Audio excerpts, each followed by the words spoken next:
എത്ര വയസ്സ് വരെയാണ് കുട്ടികൾ വളരുന്നത്? പലപ്പോഴും പേരൻസ് കുട്ടികളെ കൊണ്ടുവന്ന് 18, 19 വയസ്സിലൊക്കെ ആൺകുട്ടികളെ കൊണ്ടുവന്നിട്ട് വളരെ പ്രതീക്ഷയോടെ വരും. എന്നിട്ട് വളർച്ചയ്ക്ക് വേണ്ടിയുള്ള എന്തെങ്കിലും ചികിത്സകൾ ചെയ്യണം. അപ്പം പലപ്പോഴും നമ്മൾ പറയും, ഇല്ല ഇനിയും വളരാനുള്ള സാധ്യതകൾ വളരെ കുറവാണെന്ന് പറയുമ്പോൾ, ഇല്ലല്ലോ ഞങ്ങൾ വായിച്ചിട്ടുണ്ട് 21 വയസ്സ് വരെ കുട്ടികൾ വളരുമെന്ന് ഞങ്ങൾ വായിച്ചിട്ടുണ്ടല്ലോ എന്ന് പറയും. പലപ്പോഴും അത് അങ്ങനല്ല ഈ വളർച്ച സംഭവിക്കുന്നത്.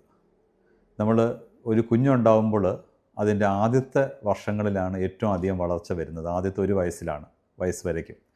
പിന്നത്തെ രണ്ടാമത്തെ 1 വർഷം അതിൻ്റെ വളർച്ച കുറച്ച് കുറയുകയും 3-ാമത്തെ വർഷമാകുമ്പോൾ പിന്നെയും കുറയുകയും പിന്നെ ഏകദേശം ഒരു 4 വയസ്സ് തൊട്ട് ഒരു 11-12 വയസ്സ് വരെ, അതായത് ആ പ്യൂബർട്ടിയുടെ ഓൺസെറ്റ് ടൈം വരയ്ക്കും കുട്ടികൾക്കൊരു ഏകദേശം ഒരു കോൺസ്റ്റൻറ്റ് ഗ്രോത്ത് ആയിരിക്കും. അത് നമ്മളൊരു കോൺസ്റ്റൻറ്റ് ഗ്രോത്ത് വെലോസിറ്റി എന്ന് പറയും.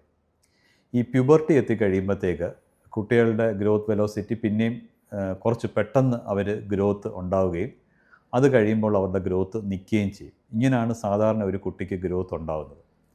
അപ്പം ആൺകുട്ടികൾക്കാണെങ്കിൽ ഒരു പ്യൂബർട്ടി എന്ന് പറയുന്നത് ഒരു 11-12 വയസ്സിൽ തുടങ്ങുകയും പിന്നെ പ്യൂബർട്ടി കുറച്ച് മുന്നോട്ട് പോകുന്തോറും അവരുടെ ഗ്രോത്തിൽ ഒരു സ്പീഡ് കൂടുകയും ഒരു ഗ്രോത്ത് ആക്സിലറേഷൻ ഉണ്ടാവുകയും ഒരു 16 മുതൽ 18 വയസ്സ് വരയ്ക്കും പല കുട്ടികളിലും അവരുടെ ഗ്രോത്ത് നിൽക്കുകയും ചെയ്യും. അപ്പോൾ ഇതൊരു വളരെ വേരിയബിളായിട്ടുള്ളൊരു ഫാക്ടർ. എല്ലാവർക്കും ഒരേ ഏജ് വരെ അല്ല ഇത് പോകുന്നത്. അതുകൊണ്ടാണ് ഈ വേരിയബിളായിട്ടുള്ള നമ്പേഴ്സ്, അതായത് 16 മുതൽ 18 വയസ്സ് വരെ എന്ന് പറയുന്നത്. അതുപോലെ എല്ലാ കുട്ടികളും ഒരേ ടെമ്പോയിലല്ല ഗ്രോ ചെയ്യുന്നത്. പല കുട്ടികളും പല രീതിയിലാണ് ഗ്രോ ചെയ്യുന്നത്. എന്നാലും ഇതാണ് ഒരു ഏകദേശ കണക്ക്. പെൺകുട്ടികളിലാണെങ്കിൽ ഈ പ്യൂബർട്ടി എന്ന് പറഞ്ഞ പ്രോസസ്സ് കുറച്ചുകൂടെ നേരത്തെ സ്റ്റാർട്ട് ചെയ്യും. ഒരു 10 മുതൽ 11 വയസ്സ് വരെ പ്യൂബർട്ടി സ്റ്റാർട്ട് ചെയ്യും. ഈ പ്യൂബർട്ടി തുടങ്ങുന്ന സമയത്തിനോട് അടുത്തുള്ള സമയത്താണ് പെൺകുട്ടികളുടെ വളർച്ച മാക്സിമം ഹൈറ്റ് അവർ വെക്കുന്നത്. അത് കഴിഞ്ഞൊരു ഏകദേശം ഒരു മെൻസ്ട്രൽ പീരീഡ്സ് തുടങ്ങുന്ന സമയമാകുമ്പോഴത്തേക്ക് അവരുടെ ഹൈറ്റ് കുറയുകയും പീരീഡ്സ് വന്നു കഴിഞ്ഞാൽ പിന്നത്തുള്ള ഒരു 5-6 സെൻറ്റിമീറ്റർ മാത്രമേ പൊതുവെ പെൺകുട്ടികൾ വളർച്ച വെക്കാറുള്ളൂ. അപ്പം അങ്ങനെ നോക്കുമ്പോഴത്തേക്ക് പെൺകുട്ടികളുടെ വളർച്ച ഒരു 14 വയസ്സ് 15 വയസ്സാകുമ്പോഴത്തേക്ക് പല പെൺകുട്ടികളുടെ വളർച്ച നിൽക്കും. ഈ പറഞ്ഞ പ്യൂബർട്ടിയും പീരീഡ്സും എല്ലാം ഞാനീ പറഞ്ഞ സമയത്താണ് വരുന്നതെങ്കിൽ. അതുകൊണ്ട് തന്നെ ആ 1 വയസ്സ് കഴിഞ്ഞാൽ നമുക്ക് പിന്നെ അധികം വളർച്ച നമുക്ക് പ്രതീക്ഷിക്കാൻ പറ്റത്തില്ല.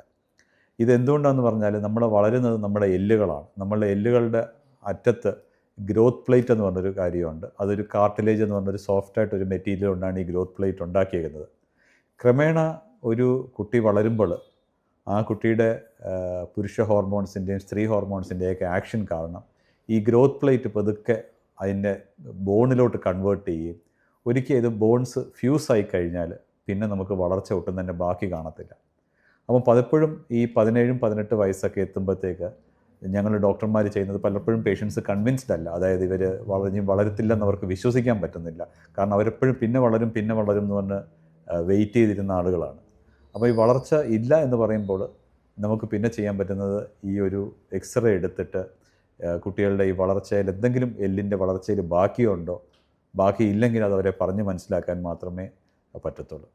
അതുകൊണ്ട് തന്നെ എപ്പോഴും ഞാൻ പറഞ്ഞത് കണക്കൊരു കുട്ടിക്ക് വളർച്ച ബുദ്ധിമുട്ടുണ്ടെന്ന് നിങ്ങൾക്ക് തോന്നിക്കഴിഞ്ഞാൽ എത്രയും പെട്ടെന്ന് നിങ്ങൾ ഒരു ചെക്കപ്പ് ചെയ്യുകയും ആ കുട്ടിയുടെ വളർച്ച അതിൻ്റെ പേരൻസിനെ അനുസരിച്ചും അതിൻ്റെ പ്രായത്തിനനുസരിച്ചും അതിൻ്റെ പ്യൂബർട്ടൽ സ്റ്റേറ്റസിനനുസരിച്ചും കറക്റ്റാണെന്നുള്ളത് കണ്ടുപിടിക്കുകയും ചെയ്യേണ്ടത് വളരെ അത്യാവശ്യമാണ്.